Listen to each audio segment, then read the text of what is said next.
Dag sê, dankie en welkom by nog 'n uitsending van Klets Kompas. My naam is Ogito Greik. Vandag is Maandag die 15de Junie 2026 en ons het 'n lekker vol program hier vir julle. Bietjie later sal ons onderhoud doen in herdenking van die skilderkunstenaar bekend as Portie. Hy is laas week op die ouderdom van 62 oorlede. Maar voor dit sal ek en Irene Marie van der Walt bietjie die nuutste nuus uit Republikeinse binneblaaie vir môre met julle bespreek. So bly by ons en kom ons klets lekker saam hier op Klets Kompas.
Welkom terug. Dis tog so lekker om die pragtige gesiggies van Namibië te kan beloer deur die hulp van julle se leserskikkies. So stuur hulle asseblief aan deur.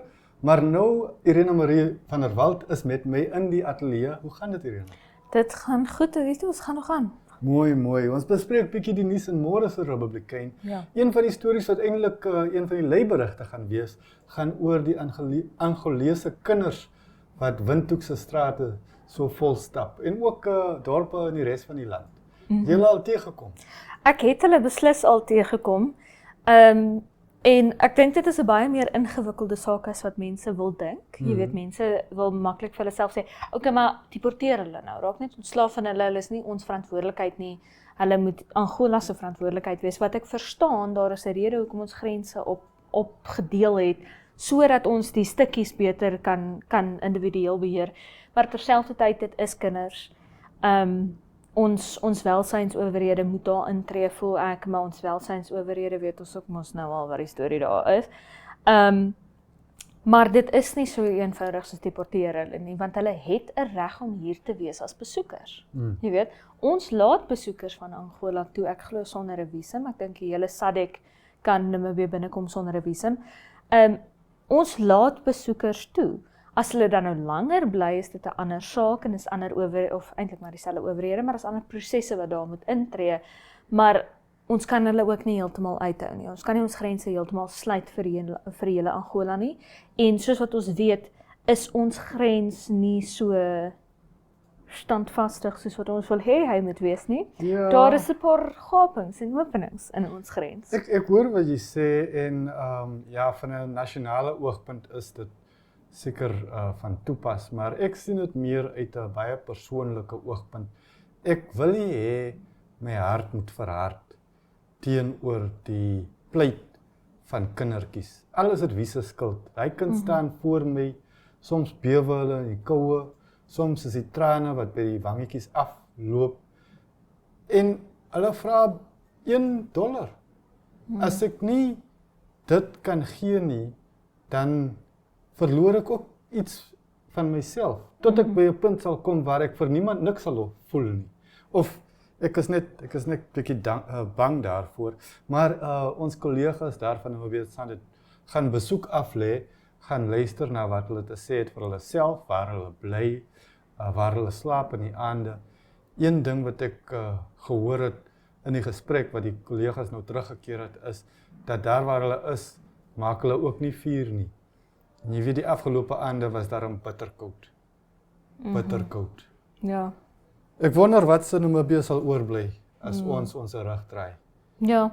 Dit is soos wat jy sê, dis baie maklik om en dis wat ek nou gesê het, jy weet, dit is baie maklik om te sê Angola se probleem, nie myne nie. Maar terselfdertyd weer eens iemand moet intree vir daai kinders en duidelik doen Angola dit nie. Ek wens ons het 'n beter welsynstelsel gehad wat vir daai kinders kon intree. Want op die ou end van die dag, soos wat jy sê, dit is geen lewe nie, jy weet. En ek meen, ons praat baie, ons politikuste veral, praat baie van ons broeders en susters in die res van Afrika, maar wanneer hulle hiernatoe kom, dan hanteer hulle ons as wat? Jy weet, is hulle werklik ons broeders en susters? Want dit lyk nie vir my in hierdie stadium, as ek kyk na hoe ons welsynsowerhede net niks aan die probleem doen nie, is hulle werklik ons broeders en susters? Hanteer ons hulle as dit? Ons hoop maar vir meer insigte dan met môre se koerant, maar daar is nog ander stories ook wat kom in die koerant. Een het te doen met staatsamptenare van wie daar seker is wat blykbaar aan die einde van die maand met net $500 Namibiese huis toe gaan in ag van hulle salaris. Dit is baie interessant nie. Ja. Ek weet nie regtig wat om hiervan te maak nie, want jy het nou vir my vooraf verduidelik, dit is minder ek het 'n duur mediese fonds wat afgetrek word en meer ek gaan leen te veel. Ja, dit het te doen met skuld en klein lenings.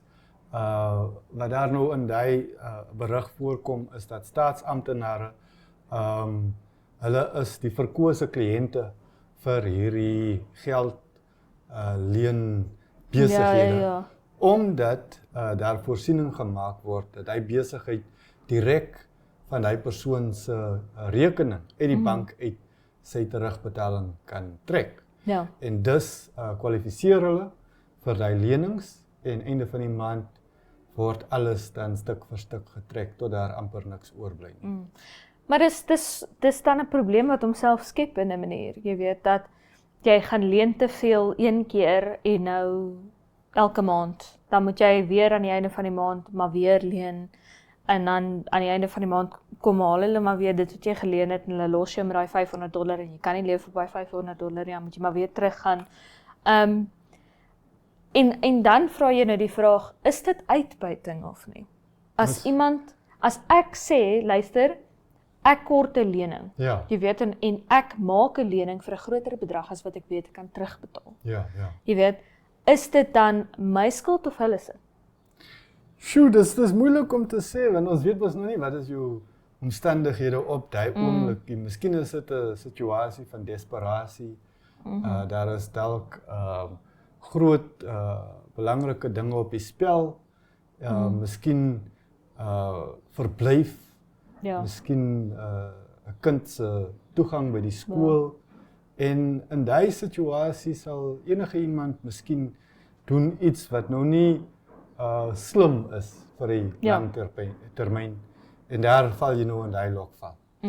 Goed, ons het nie veel meer tyd oor nie, maar daar was nog 'n storie op bladsy wat ons met julle wou vinnig deel. Die hoofstorie op daai blad het te doen met Rooms-Katolieke deken wie sy eie seun gedurende toes by die huis doodgeskiet het en die familie is omgekrap oor dat die kerkman stil borgtog gekry het. Hulle is nie daarvan ingelig, hulle voel, hulle is nie geken in die hele prosesie. Let wel, die beskuldige het meer as 'n jaar in aanhouding gesit voor hy borg gekry het. Maar ek dink dit is 'n stelselmatige probleem met ons regstelsel om betrokke mense op hoogte van sake te hou. Ek dink die klem lê maar op jou, jy moet jouself inlig. En dit is nie altyd maklik nie. Dit is nie altyd maklik om daai inligting te kry nie. Ja. Ja, maar goed, dis dan die tyd vir die nuus wat ons het om met julle te bespreek. Daar is natuurlik nog baie meer in môre se Republikein, so gryp 'n koppie. Tot dan, ons kom nou weer terug met 'n baie lekker onderhoud vir u. Kom, sluit weer by ons aan. Net na die, bly by ons.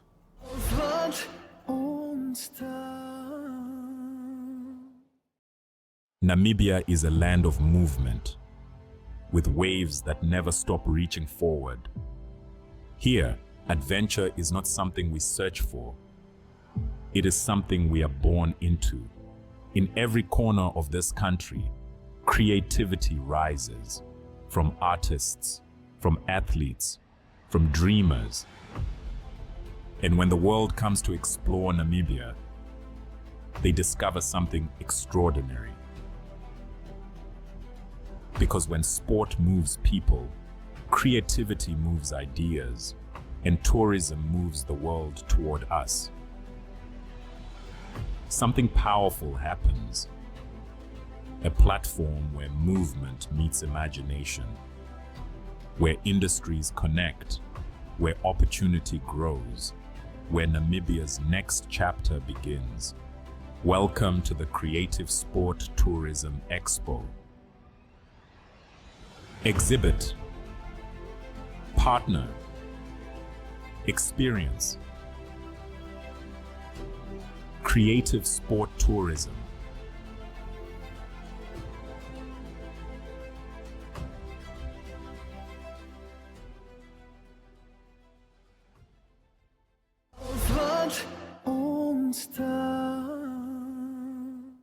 En dis tyd om te kyk na die weer. Bibber het weer môre so koud soos vanoggend. Ons verwag dan vir Dinsdag, die 16de Junie 2026, dat Katima Mulilo heel sonskyn sal wees vanaf 11 grade tot op 29 verwag in ag van die temperatuur. Rundu verwag ons 11 tot 29 ook sonskyn en Hana gedeeltelik bewolk van 11 tot 29. Oshakati gedeeltelik bewolk vanaf 14 tot 26. Ruakana sonskyn van 12 tot 28 grade verwag. Tsumeb vanaf 13 tot op 27 grade verwag, sonskyn Alipad. Otjiwarongo ook sonskyn vanaf 9 tot op 24 grade verwag, Omaruru vanaf 7 tot op 22 grade. Windhoek in die hoofstad sal die son skyn vanaf 8 grade verwag tot op 21 en Gobabis vanaf 10 grade tot op 25 verwag. Vanmôre sonskyn Alipad daar. Henties Bay verwag ons gedeeltelik bewolk vanaf 12 tot op 15 grade, ook op Moond sonskyn vanaf 12 tot op 15 grade. Walvis Bay vanaf 11 tot op 16 grade sonskyn daar. Rehoboth in die binneland vanaf 8 tot op 22 grade verwag, sonskyn ook op Parintal vanaf 11 tot op 26 grade verwag. Keetmanshoop verwag ons vanaf 11 tot op 22 grade gedeeltelik bewolk daar. Ook op Arnos gedeeltelik bewolk vanaf 13 tot op 26 grade. Loedrits vanaf 10 tot op 15 grade ook gedeeltelik bewolk en so op Adamsvlei waar die temperatuur tussen 12 en 22 grade sal wissel. Op Ranjemund verwag ons môre reën en die temperatuur sal tussen 11 grade en 19 grade wissel. Dis dan vir môre.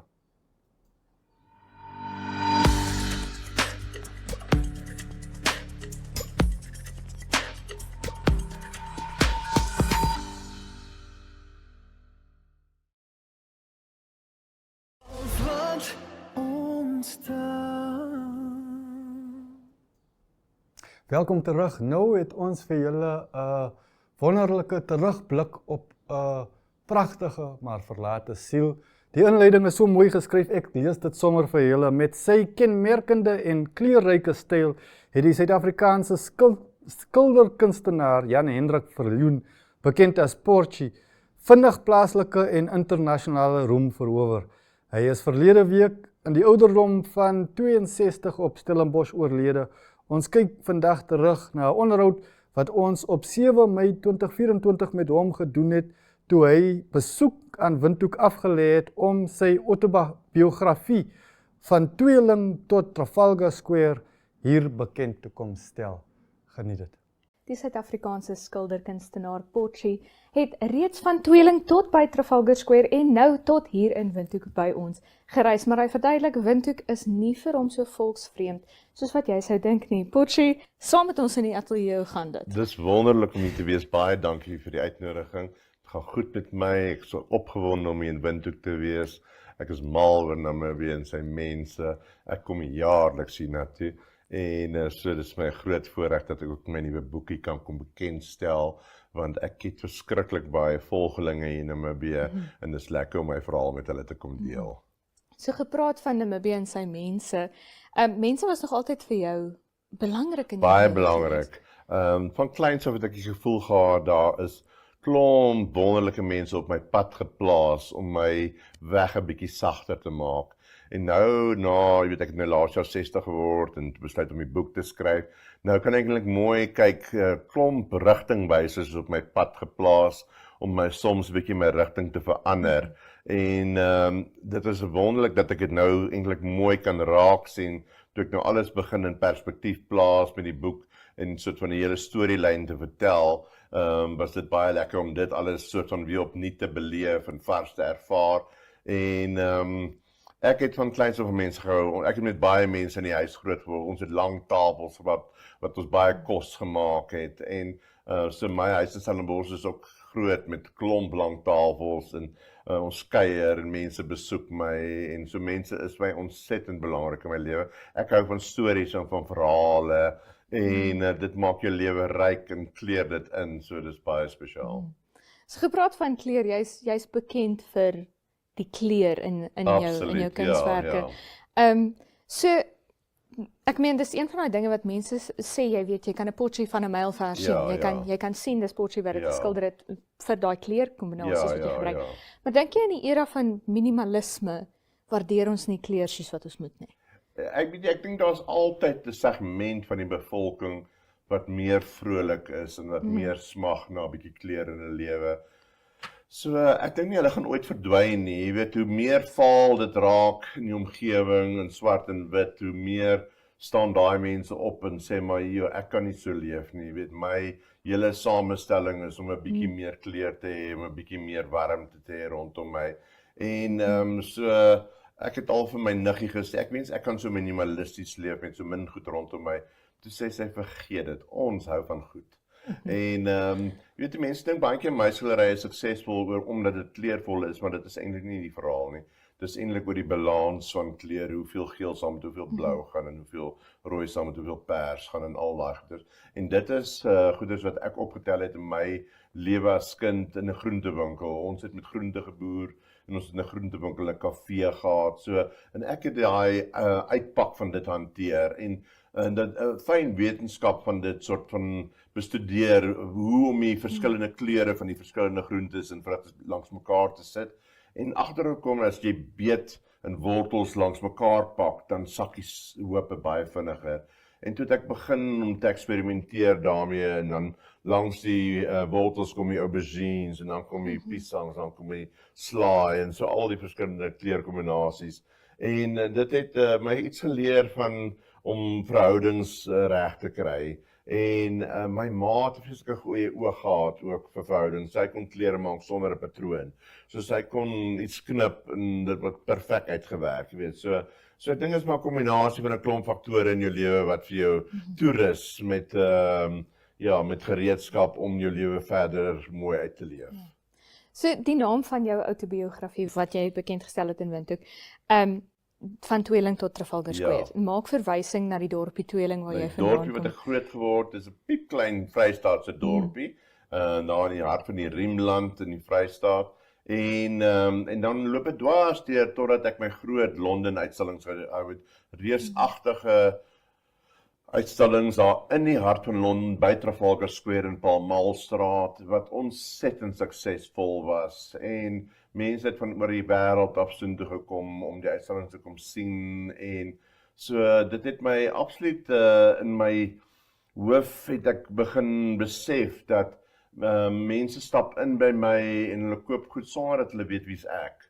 Hulle koop goed suiwer omdat hulle daarvan hou en dit vir hulle mooi is en dit was 'n baie wonderlike ervaring om te kry dat mense so baie van jou werk hou wat jy gemaak het dat hulle eenvoudig hulle kaarte uithaal en dit swipe en dan versend ons dit wêreldwyd.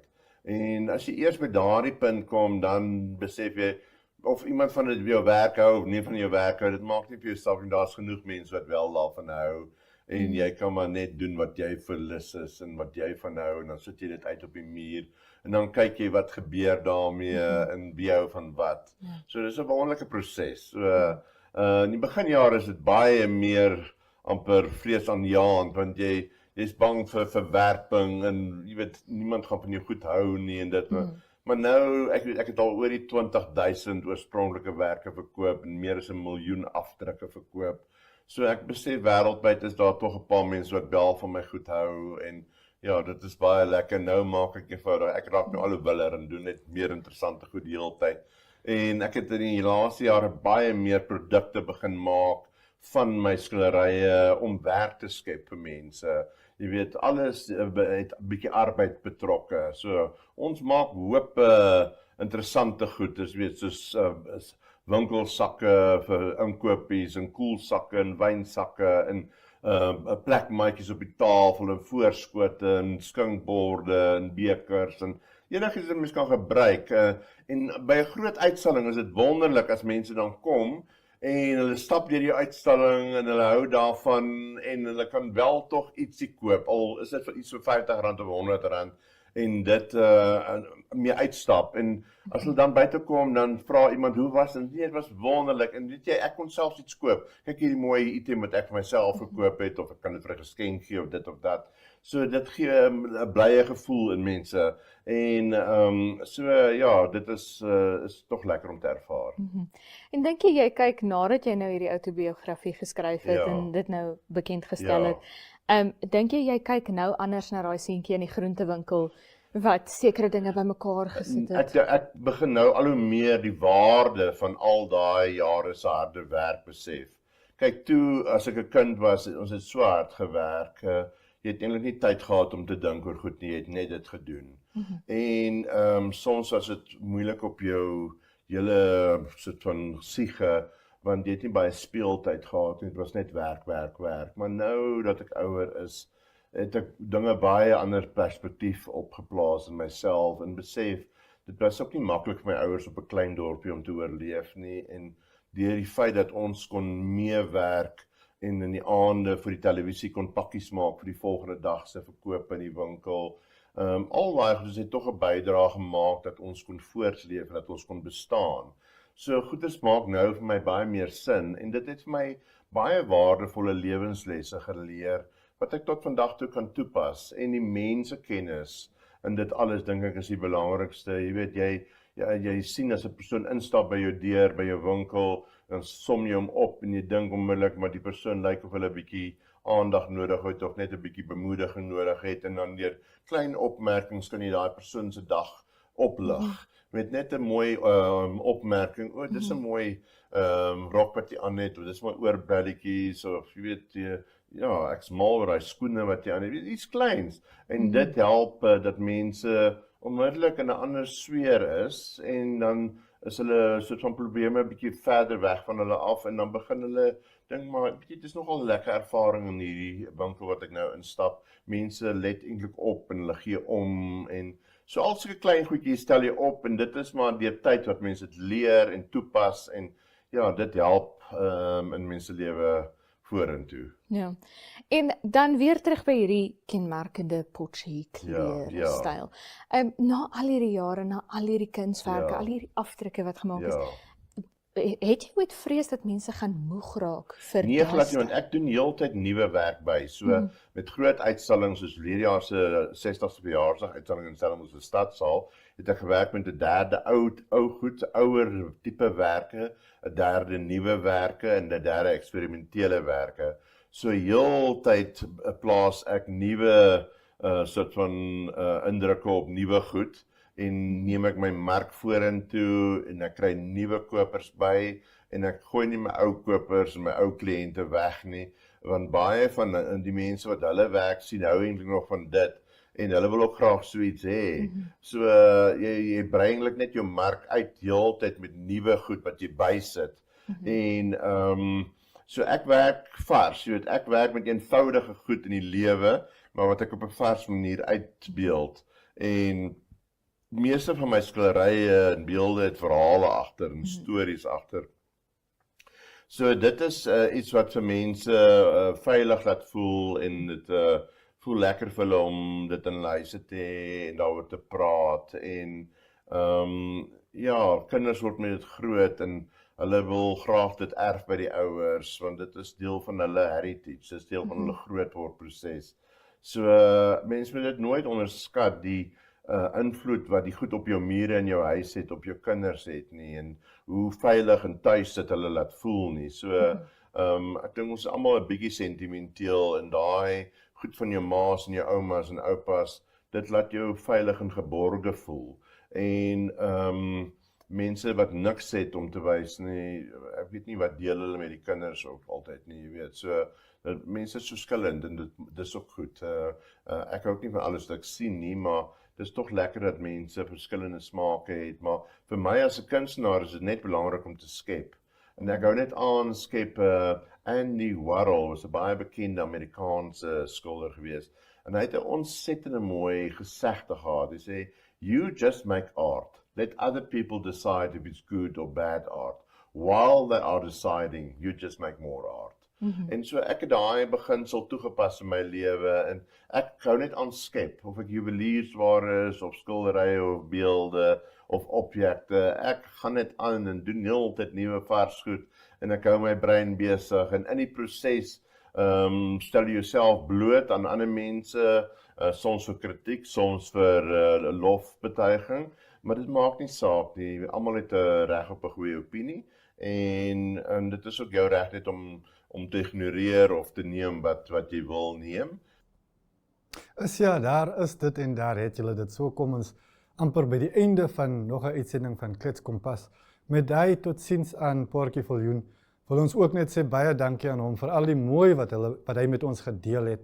En hier uit die ateljee sê ek Ogito Greik en tegniese beampte Soraya Mentor vir julle ook baie dankie dat julle by ons aangesluit het en ons sien uit na die volgende keer. Intussen tyd wens ons julle alle voorspoed vir die week wat nou afgeskop het en tot ons julle weer hier sien, tot ons weer met mekaar kom om lekker saam te kom klets hier op Klets Kompas. Totsiens.